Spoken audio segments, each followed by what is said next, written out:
don't usually watch this girl in long form, but she's telling spooky stories and she's made some chicken slop. So I'm real curious to see how bad this is going to be.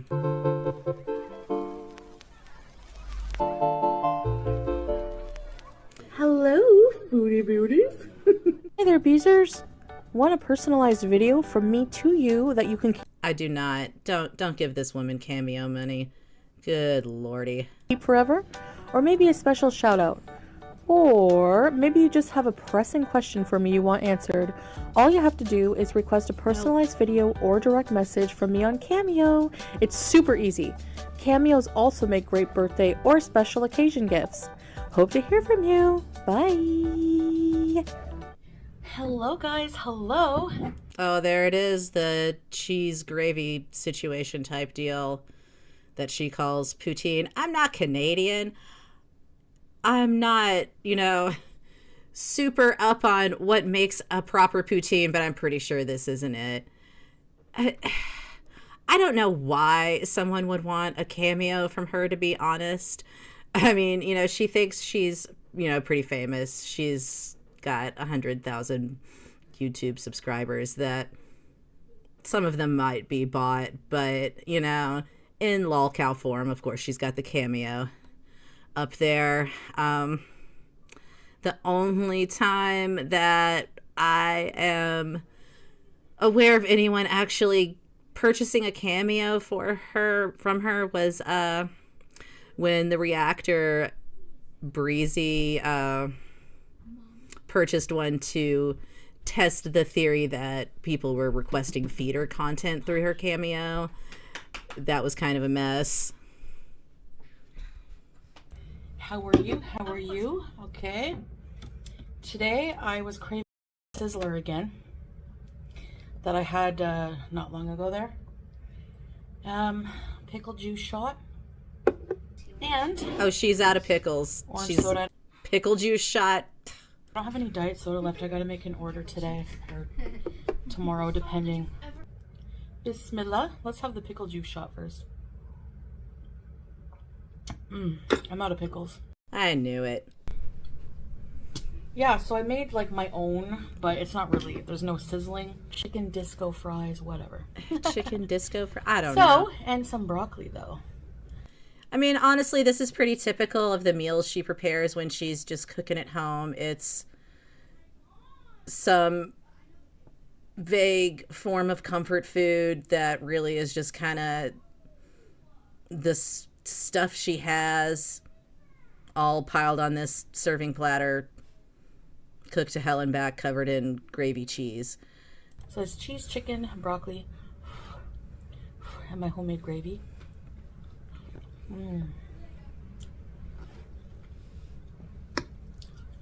Salah loved it. He loves this so much. Salah loves. We have never seen him eat her food. Chicken.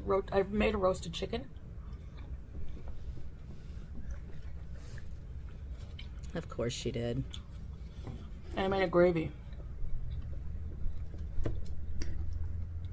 with the drippings. So,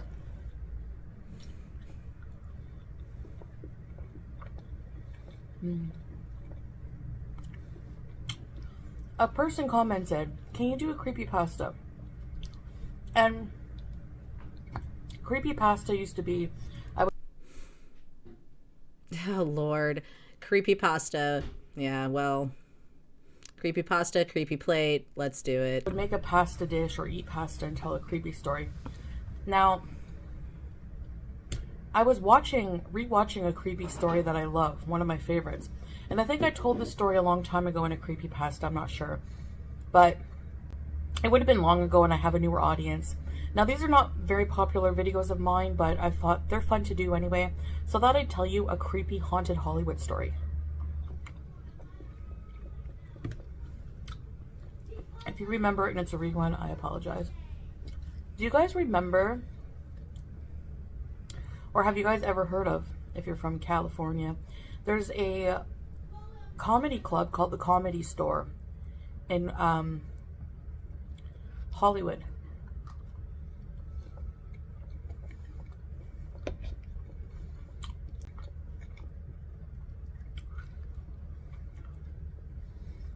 Now, it became the Comedy Store in the early 70s, and it was very popular. Most prominent comedians today have got their start at this Comedy Store club, and a lot of them still entertain today. Also, Liza Minnelli was married there. I can't believe this is okay. I don't want to spoil the spooky stories, but I know where this is going, and she's already doing just a miserable job of this, of course. But no surprises. Oh Lord, this just orange plate though we're faced with while she tells it is killing me.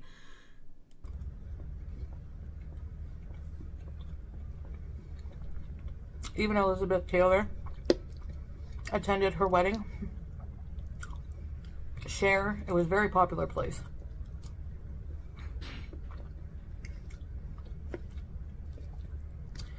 Problem is, comedians and employees report that it is one of the most haunted places in Hollywood. I think West Hollywood? Is that a thing? I thought I read that somewhere. This chicken rotisserie.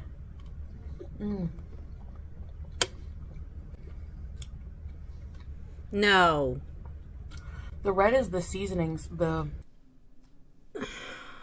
Not the pickle juice again. We're just gonna sip on this like a normal beverage throughout the meal. little vegetables they put in the pickle jar.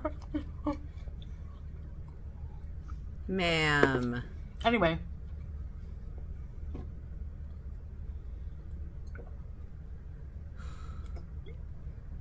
So I'll just tell you some of the things that they've reported.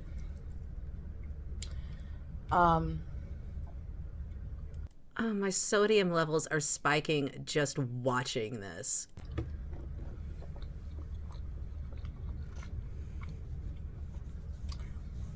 Waiters and waitresses have reported that they'll set up the tables before a show, put the ashtrays, the tablecloths down, set up the ashtrays from a time when you could smoke indoors. The broccoli and gravy is so good. And they would go to the back for just a few moments to grab something else. And when they would go back into the room after setting everything up, they would find that everything was back in its normal place. The ashtrays were stacked back up. Everything was back where it was before they set up the tables. The more she pushes stuff around on this plate, the more it looks like, the plate at the end of the meal where you've taken like the whole family's worth of the little bits that, aren't worth saving, and you've scraped them onto like one plate to like take it all away or something, the like just the scraps plate.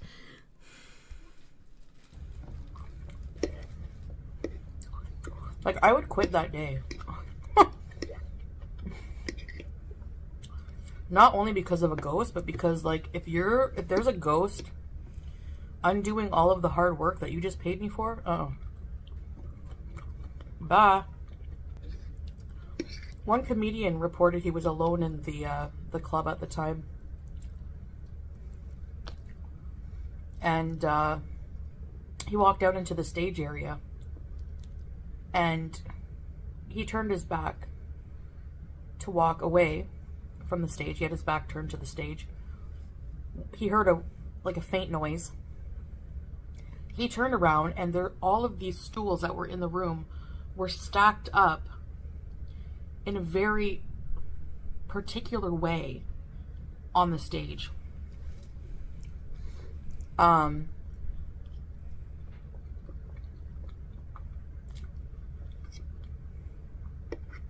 What creeps me up, he said that made the hair stand on the ends of his arms. What creeps me out about that is he didn't hear the stacking. It's like, if you can stack that many stools in that way. We are almost halfway through this. She has taken down half the plate in less than 7 minutes and said exactly 2 things about this haunted comedy club. In that little amount of time without making much noise. That's crazy.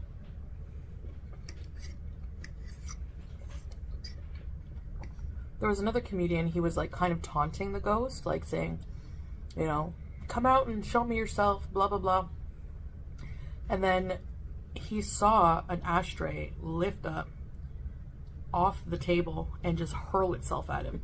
An ashtray. Listen, those old-timey ashtrays can kill you for real. Those big old glass ashtrays, those were a murder weapon. What was creepy about that encounter was seeing it just lift up and take off on its own. As if someone invisible was just like hurling it at him.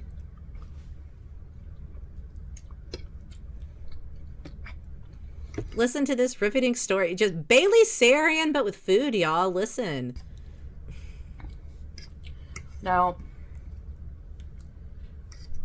there's one part of the comedy club that no one will go to. No one will enter.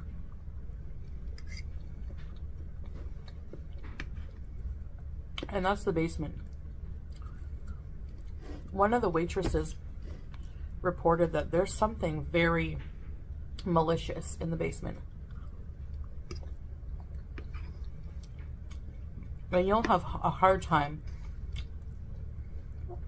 getting anyone to go down there, especially alone. Oh, Lord. Now that the broccoli is gone, everything is just unrecognizable on this plate. The broccoli florets allowed my eyes to make sense of it as food, and now I cannot do that. It's become unidentifiable. One of the employees there, managers at the comedy club at the time, and one of the comedians, they challenged themselves to go down there. And plus they needed to get something out of the basement anyways, I guess.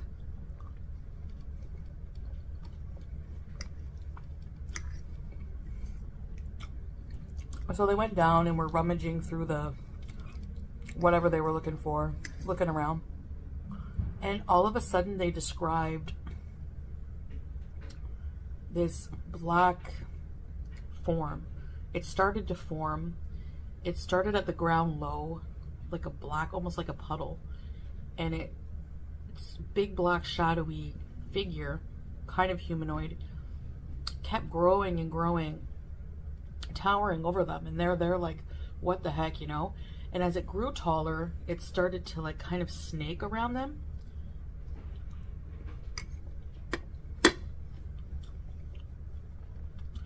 And for a few moments they were terrified and frozen in fear, looking up at this towering shadow. Lord. Until they finally just, as it was moving closer to them, they booted it. They turned around and they booted it back up the stairs. Just eat your chicken disco fries and go. Nobody is listening to this story anymore. I'm trying. I'm trying.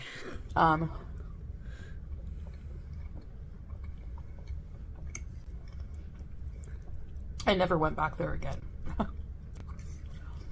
So, you're probably wondering what's haunting the Comedy Store. Well, there's some theories. She keeps taking bites, but it doesn't seem to get any smaller. Before the Comedy Store became the Comedy Store, it was a nightclub, very popular Hollywood nightclub called Ciro's. And it was the place to be. You know, very popular stars used to hang out there, like Lucille Ball, a lot of Hollywood stars. And also, when something was very popular at that time in the 1930s, 1940s, the mafia is usually involved. So there was also a lot of, when there's the mafia involved, there's a lot of violence. All right. See, this is what I'm talking about. I say this quite a bit in regards to her eating videos. If you pretend like this is somebody else's hand holding the fork. Like, just pretend this is another arm, a person outside of the frame who's got that fork. Just pretend that it's not her hand. It looks like she's being force fed. Like, it looks torturous. So rumor has it that some unfortunate souls, victims of the mafia, met their demise there. And the manager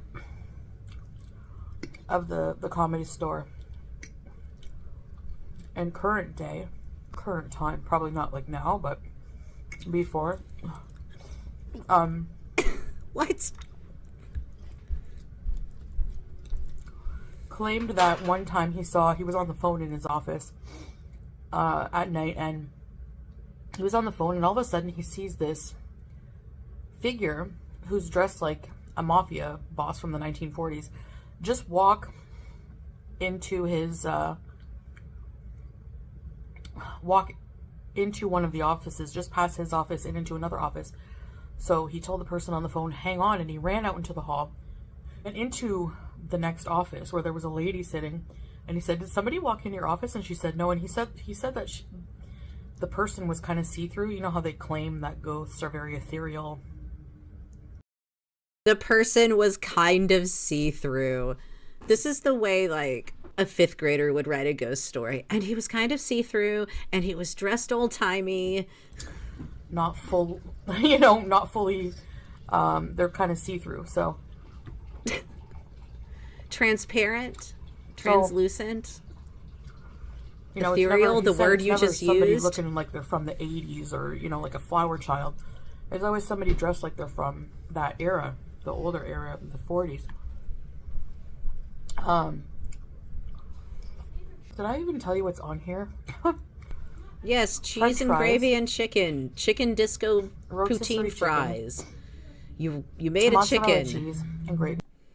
Stop the story. Don't keep telling that. Back to the chicken. I made the gravy with the drippings. Yeah, we know. So, yeah. It was actually one of my favorite episodes of Unsolved Mysteries. So you've watched an episode of Unsolved Mysteries about this, and it's still the best you can do at telling the story? Like, man, sometimes I crave poutine. I think that's why I like the Sizzler. It's the closest thing to it here. They don't have any poutine here. I think Hollywood has a very interesting history. This entire meal was orange. And I like the old-time Hollywood stories. When things were very glam and not so much like...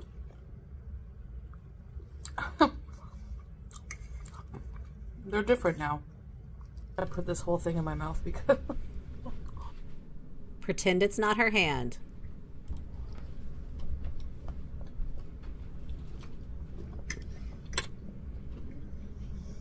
Absolute horror show. Scrape that last little bit of cheese up. Did you finish your pickle juice, cutie?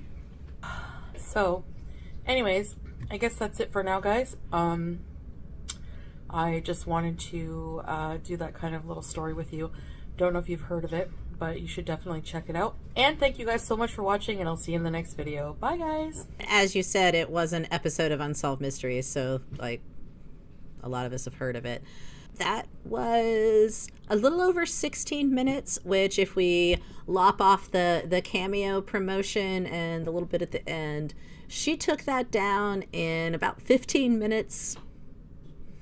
Pickle juice and orange soda to boot, while telling that story. I mean, it was spooky. Not for the reason she thinks, but I'm scared.